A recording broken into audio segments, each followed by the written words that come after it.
Welcome to the Ukraine YouTube channel. Today in the studio with you is Volodymyr Rabchun. Subscribe to our channel and like this video. It's easy and simple for you, and it's pleasant for us. YouTube's algorithms like it, and it helps promote our content. Let's get straight to our topics. In Kamchatka, the most powerful earthquake in a decade, since 1952 if I'm not mistaken, has occurred. A tsunami warning has been issued. Putin's reaction, zero, absolutely nothing.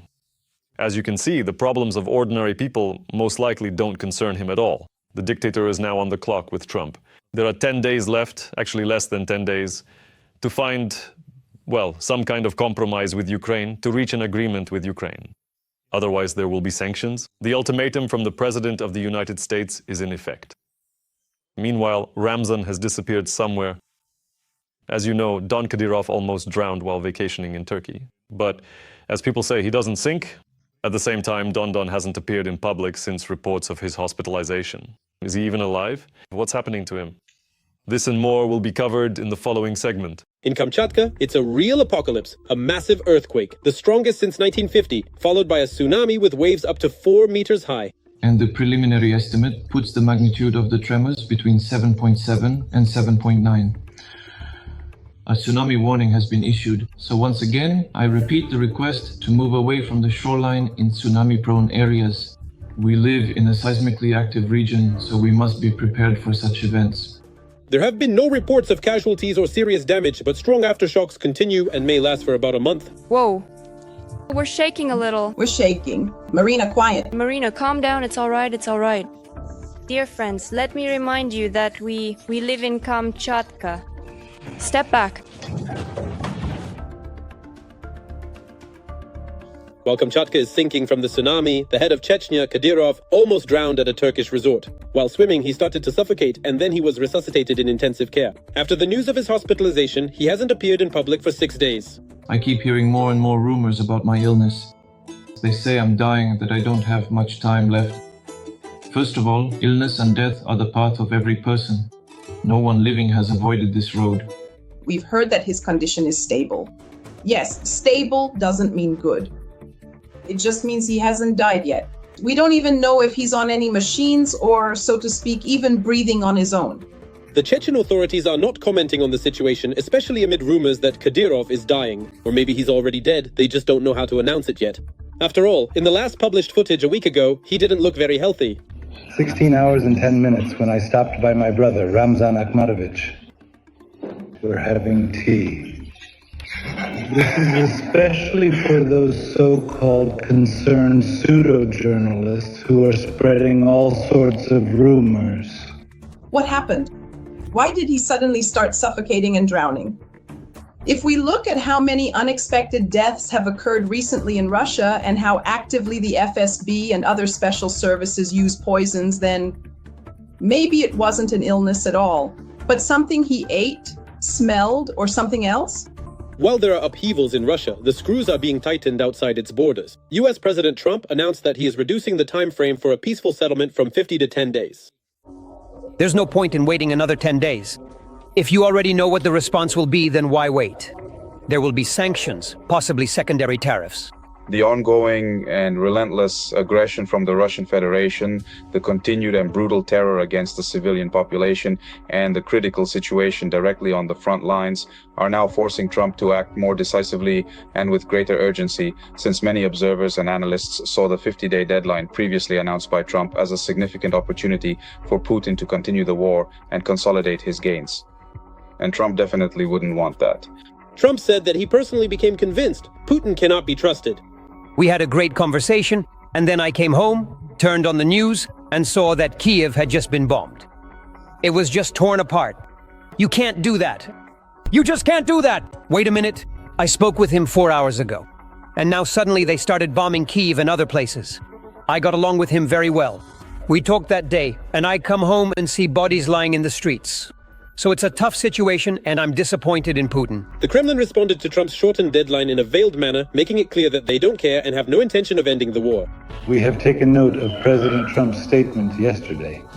The special military operation continues, and we also remain committed to the peace process for resolving the conflict around Ukraine and ensuring our interests in the course of this settlement. Meanwhile, India is already ready to give up Russian oil, and Europe is prepared to join Trump's tariffs. The only question is China. What is more important for them, to continue supporting Russia or to maintain free trade without tariffs? I think these will be 100% secondary tariffs. We expect that most of the Western alliance supporting Ukraine will follow this example, and anyone buying Russian oil under sanctions should be prepared for this. The Chinese take their sovereignty very seriously. We do not want to infringe on their sovereignty, so if they want to pay a 100% tariff, let them pay. On the one hand, we hear statements at the Trump level that the agreement is almost signed, everything is fine. But in Stockholm, with the participation of Besant and the Chinese side, negotiations on the details are still ongoing. So right now, everything comes down to the details. Therefore, the significant issue of shortening the deadline for Russia should also be clearly seen as a considerable pressure on President Xi Jinping regarding the ongoing bilateral US-China trade negotiations and their complex relationship. It is obvious that for Russia, the war in Ukraine is not just unprofitable, but actually destructive. But it seems that Putin is not concerned about this at all. Every voice matters. Join our community, support independent journalism and help us bring you the truth from Ukraine. Become a member of Ukraine today. Join us now. So essentially 3 topics have been raised. I'll briefly go over 2 of them and focus directly on one, which concerns Trump's decision, right? Kadyrov. In my opinion, his overall role is minor, but important for the fate of the Russian Federation as a whole. What's more interesting is the very fact of his presence in Turkey. What exactly was he doing there? Was he just there on vacation? After all, as you saw earlier, yes, it was reported that he prefers to vacation somewhere in the United Arab Emirates. But this time it's Turkey. Turkey, considering that Erdogan's position at this stage is significantly strengthening and his influence, including in the Caucasus, is starting to be felt. Is this connected to the fact that Kadyrov tried to make a deal with Erdogan and then almost drowned because he tried to make a deal with Erdogan? Or is it just a coincidence? Nevertheless, this topic is secondary, to put it mildly.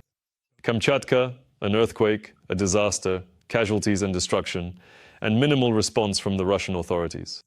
Zero reaction from Putin. This is very telling. And now, regarding Trump's ultimatum. Trump has finally decided by how much he will shorten the 50-day ultimatum that was announced how many days ago was it announced? Well, about 2 weeks ago, more or less. So if as of the morning before last, Putin still had 36 days left to reach an agreement with Ukraine, then literally just a few hours after that, Trump made a statement during his meeting with Keir Starmer, the British Prime Minister, in which he said he plans to shorten this period, to move up the deadline. At that point, he still didn't know by how much he planned to shorten it, but nevertheless. He stated the following: "Why wait any longer if it's already clear what the answer will be?" He then said that it would be approximately 10 to 12 days. So, in general, a reduction, yes, from 50 to 10 or 12 days, or at that point, from 36 to 10 or 12 days. And later on, he finally settled on this deadline, finalized the updated ultimatum, and named the figure of 10 days. 10 days, starting from today, from this morning. So at this stage, at the time of recording this video, Putin has less than 10 days left to reach an agreement with Ukraine. It's important to discuss several points right away. One of these points, what will happen after these 10 days? According to Trump, there will be increased sanctions pressure and the introduction of new sanctions, new tariffs that will affect not only the Russian Federation, but also those countries that buy Russian oil and gas, thereby acting as sponsors of the war, the unprovoked war of the Russian Federation against Ukraine. An illegal war. Another point is how and who in the Kremlin will respond to the renewed ultimatum now. This is an important point, and I'd even like to clarify it.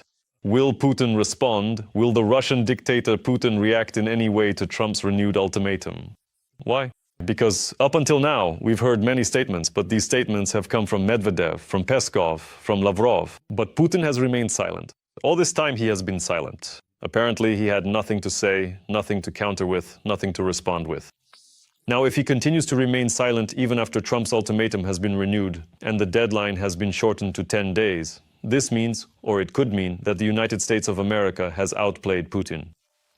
If he does respond, it's very important to understand exactly what he will say. It could potentially be threats, it could conceivably be excuses, or it could very well be yet another significant bit of utter nonsense emanating from Putin's mouth, just like the countless hundreds of other incredibly foolish and utterly baseless statements he's made on numerous occasions before.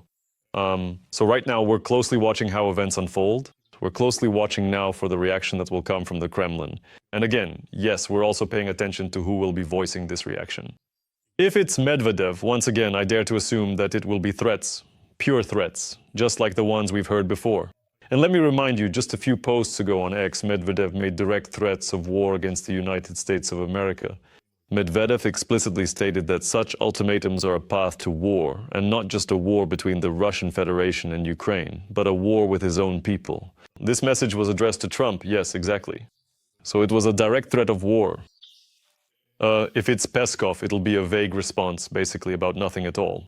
If it's Lavrov, then most likely it will be another statement saying, well, we tried to do everything diplomatically to make a beautiful and peaceful agreement. Once again, we find ourselves alone in this struggle. In this struggle, most likely he will talk about the global West, not about the war that Russia illegally started against Ukraine. Well, something along those lines, I suppose, yes, exclusively. But again, if it's Putin, now that's interesting.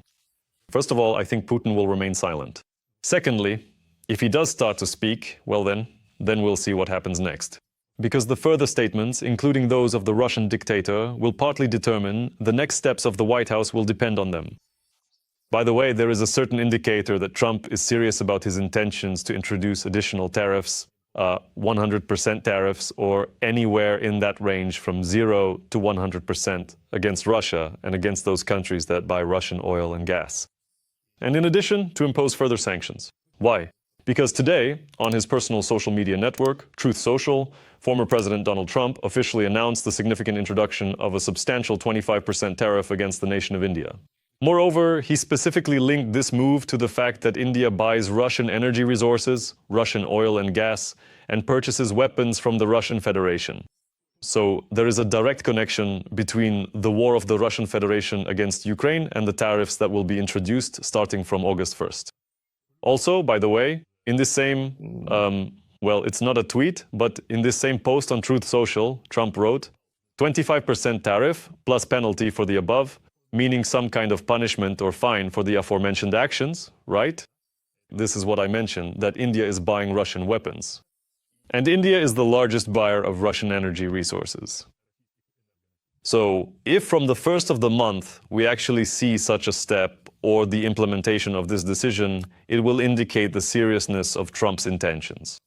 Now here's another interesting point. He started with India, not with China. So this is definitely also a signal to China to get it to move and perhaps put some pressure on the Russian Federation. In any case, we are watching how events unfold. We are closely monitoring developments over the next few days. They will be quite dynamic.